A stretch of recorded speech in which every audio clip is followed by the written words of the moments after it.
अनुराधा और अशोक की गृहस्थी में अचानक तूफान आ गया था। अभी तो दोनों के विवाह को मात्र 1 साल ही हुआ था।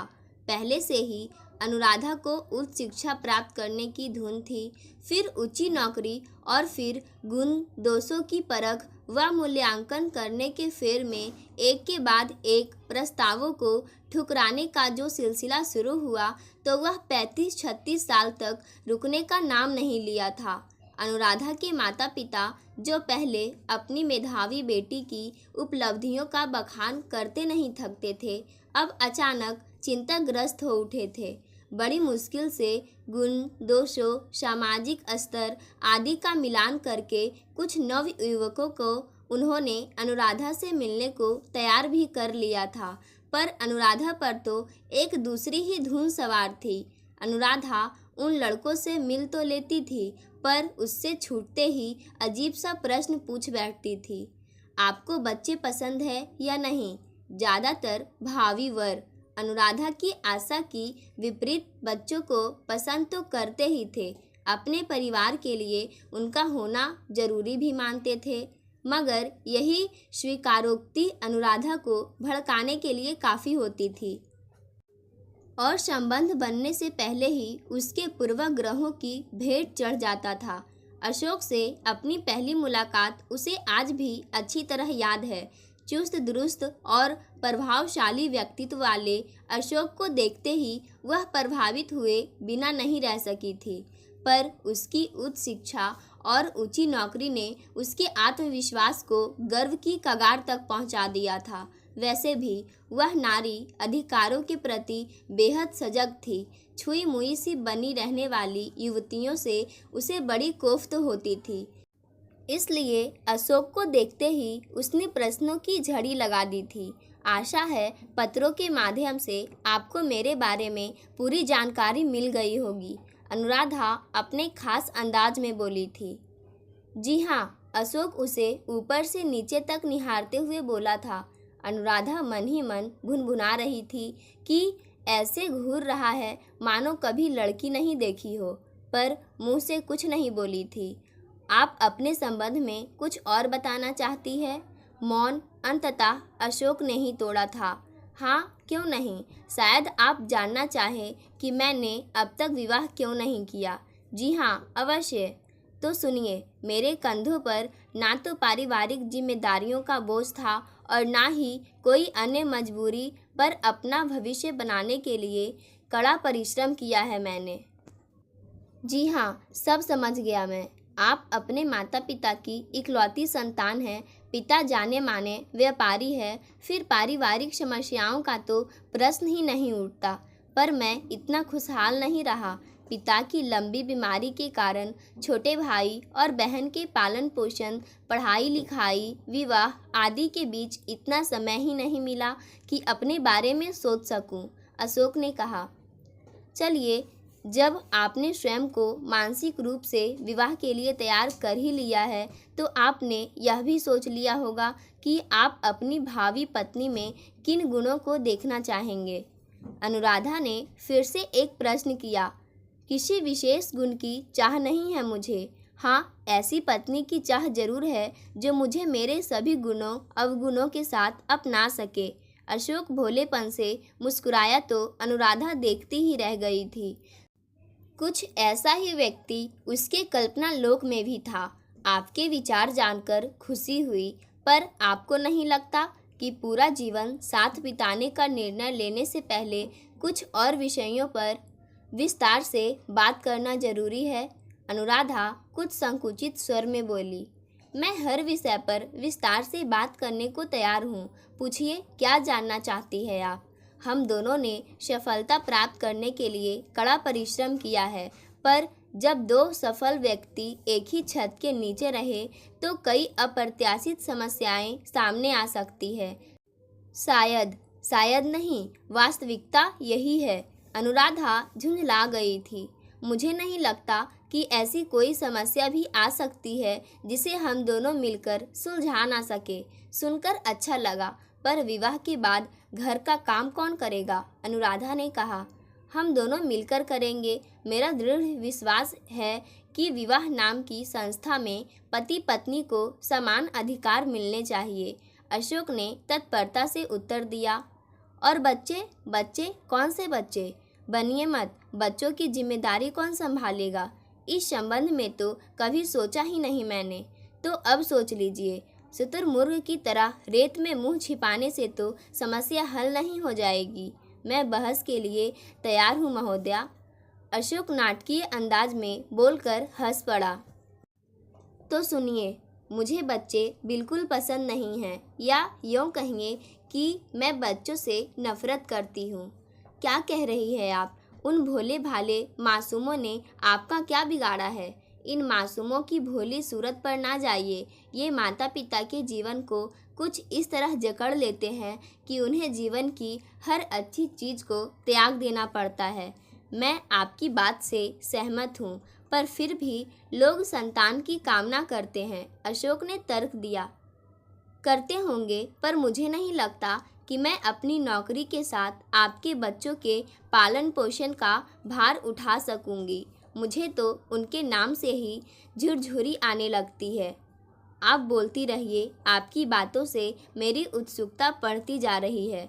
जरा सोचिए, दोगुनी कमाई और दो सफल व्यक्ति साथ रहे तो जीवन में आनंद ही आनंद है। पर मैंने अपने कई मित्रों को बच्चों के चक्कर में रोते बिलखते देखा है। अच्छा, क्या आप बता सकते हैं कि केवल मानव शिशु ही क्यों रोते हैं? मैंने जानवर या चिड़िया के बच्चों को कभी रोते नहीं देखा। अनुराधा ने अपनी बात समाप्त की। आप ठीक कहती हैं, मैं आपसे पूर्णतया सहमत हूँ, पर परिवार में बच्चे की जगह कोई तोता या कुत्ता नहीं ले सकता। तो फिर इस समस्या को कैसे सुलझाएंगे आप? मैं एक समय में एक समस्या सुलझाने में विश्वास करता हूँ। पहली समस्या विवाह करने की है। फैसला यह करना है कि हम दोनों एक ही छत के नीचे साथ रह सकते हैं या नहीं। बच्चे जब आएंगे तब देखा जाएगा। अभी से इस झमेले में पड़ने की क्या ज़रूरत है? अशोक गंभीर स्वर में बोला। पर मेरे लिए यह प्रश्न महत्वपूर्ण है। मैं किसी भी कीमत पर अपने भविष्य से समझौता नहीं कर सकती। नारी जीवन की सार्थकता केवल माँ बनने में है, अशोक ने सपाट शब्दों में कहा। मैं ऐसा नहीं मानती। मेरे लिए कोई समस्या नहीं है। अब वह समय तो रहा नहीं जब बच्चे बुढ़ापे की लाठी होते थे। इसलिए यदि आप शादी के बाद परिवार की वृद्धि में विश्वास नहीं करती तो मुझे कोई समस्या नहीं है। अशोक ने मानो फैसला सुना दिया। अनुराधा कुछ देर मौन रही। कोई उसकी सारी शर्तों को मानकर उससे विवाह की स्वीकृति देगा, ऐसा तो उसने कभी सोचा भी नहीं था। फिर भी मन में उहापोह की स्थिति थी। अशोक सचमुच ऐसा ही है या केवल दिखावा कर रहा है? और विवाह के बाद उसका कोई दूसरा रूप सामने आएगा तब?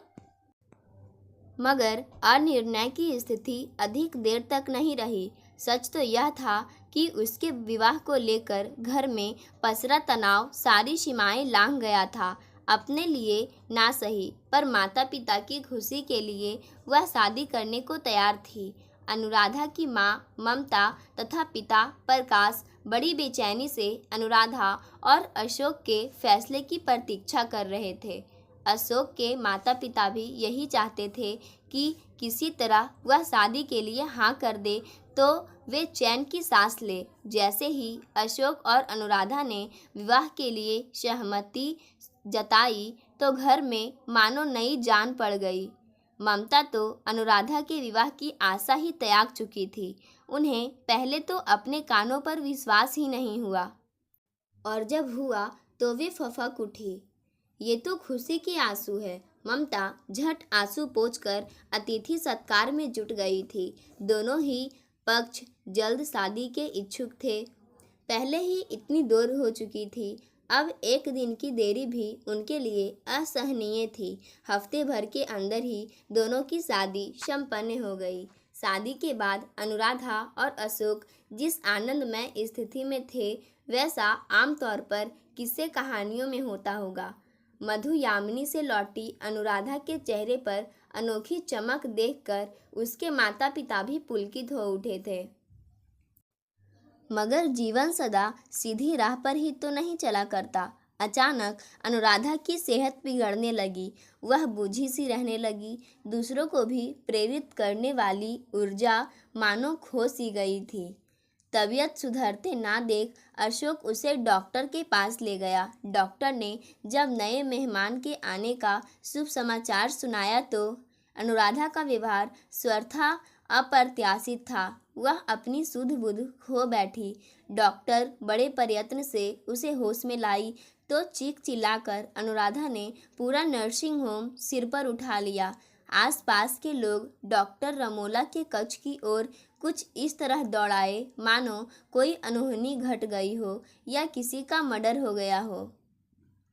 इस तरह संयम खोने से कोई भी समस्या हल नहीं होगी। अनुराधा जी, मैंने तो सोचा था कि आप यह शुभ समाचार सुनकर फूली नहीं समाएंगी, पर आपने तो खुद को संभालिए। मैंने आपसे ऐसे व्यवहार की आशा तो सपनों में भी नहीं की थी। डॉक्टर रमोला अनुराधा को समझाने का प्रयत्न कर रही थी, मगर अनुराधा तो एक ही रट लगाई थी कि वह किसी भी कीमत पर इस अनचाहे गर्व से छुटकारा पाना चाहती थी। माफ़ कीजिए, मैं आपको इस आयु में गर्भपात की सलाह नहीं दूंगी, डॉक्टर रमोला ने कहा। सुनिए डॉक्टर साहिबा, मैं आपकी सलाह नहीं मांग रही, बहुत नम्रता से कहूँ तो अनुरोध कर रही हूँ। आपको दोगुनी या तेगुनी फीस भी देने को तैयार हूँ। माफ़ कीजिए, मैं किसी कीमत पर यह काम कभी नहीं करूँगी और ना ही आपको गर्भपात कराने की सलाह दूँगी। आप क्या समझती है कि शहर में और कार्ड डॉक्टर नहीं हैं? चलो कहीं और चलते हैं। अनुराधा बड़े तैस में अशोक के साथ डॉक्टर रमोला के कक्ष से बाहर निकल गई। मेरे विचार से पहले घर चलते हैं, सोच समझकर फैसला करेंगे कि क्या और कैसे करना है, किस डॉक्टर के पास जाना है। कार में बैठते ही अशोक ने सुझाव दिया। मैं सब समझती हूँ, तुम सबकी मिली भगत है। तुम चाहते ही नहीं कि मैं इस मुसीबत से छुटकारा पा सकूं। क्या कह रही हो अनुराधा? लगता है साल बाद भी तुम मुझे समझ नहीं सकी। मुझे तुम्हारे स्वास्थ्य की चिंता है। मैंने तुम्हारे और अपने माता पिता को सूचित कर दिया है। कोई फैसला लेने से पहले सलाह आवश्यक है। किससे पूछकर सूचित किया तुमने? मुझे तो लगता है कि डॉक्टर रमोला के कान भी तुमने ही भरे थे। सब पुरुष एक जैसे होते हैं। साफ क्यों नहीं कहते कि तुम मेरे ग्रोथ से जलते हो, इसीलिए राह में रोड़े अटका रहे हो। अनुराधा एक ही सांस में बोल गई। अनुराधा का रोना धोना ना जाने कब तक चलता, पर तभी उसकी माँ ममता का फ़ोन आ गया। उन्होंने सख्त हिदायत दी कि वे पहले गाड़ी से तुम्हारे पास पहुंच रही है, तब तक धैर्य से काम लो। अनुराधा छटपटा कर रह गई। वह समझ गई कि इस मुसीबत से निकल पाना आसान नहीं होगा। दूसरे दिन सवेरे तक घर में मेहमानों की भीड़ लग गई थी। सब ने एकमत से घोषणा कर दी कि कुदरत के इस वरदान को अभिशाप में बदलने का अनुराधा को कोई अधिकार नहीं। अनुराधा मन महसूस कर रह गई। फिर भी उसने निर्णय किया कि अवसर मिलते ही वह इस मुसीबत से छुटकारा अवश्य पा लेगी। लाख चाहने पर भी अनुराधा को अवसर नहीं मिल रहा था। उसके तथा अशोक के माता पिता एक पल के लिए भी उसे अकेला नहीं छोड़ते थे।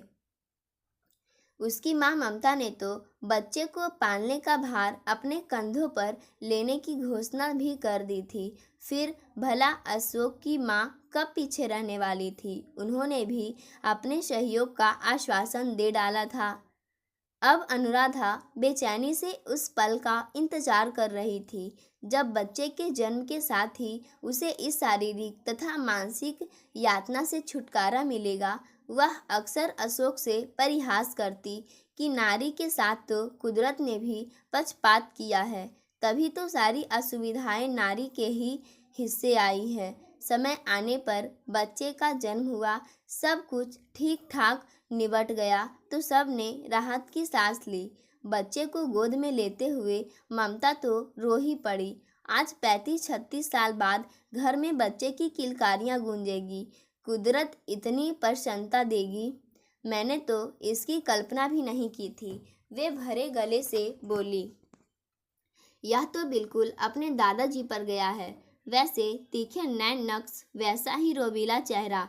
तुम लोगों ने इसका नाम क्या सोचा है? अशोक की माँ बच्चे को दुलारते हुए बोली, आप लोग ही पालोगे इसे, नाम भी तो आप ही सोच लेना। अशोक ने शिशु को गोद में लेकर ध्यान से देखा। अनुराधा कुतूहल से सारा दृश्य देख रही थी। वह बिस्तर पर बैठी थी। अशोक ने बच्चा उसके हाथों में दे दिया। अनुराधा को लगा मानो पूरे शरीर में बिजली दौड़ गई हो। उसने बच्चे की बंद आंखों पर उंगलियां फेरी, छोटे छोटे हाथों की उंगलियां खोलने का प्रयत्न किया और नन्हे से तलवों को प्यार से सहलाया। अनुराधा को पहली बार आभास हुआ कि वह इस नन्ही सी जान को स्वयं से दूर करने की बात सोच भी नहीं सकती। उसने शिशु को कलेजे से लगा लिया और फिर उस कोमल मीठे स्पर्श सुख में भीगती चली गई, जिसे शब्दों में नहीं बयां किया जा सकता था। दूर खड़ा अशोक अनुराधा के चेहरे के बदलते भावों को देखकर ही सब कुछ समझ गया था। जैसे दूर क्षितिज से पहली सूर्य किरण अपनी मौजूदगी दर्ज करा रही हो। पाठकों, आज की कहानी यहीं समाप्त होती है। धन्यवाद।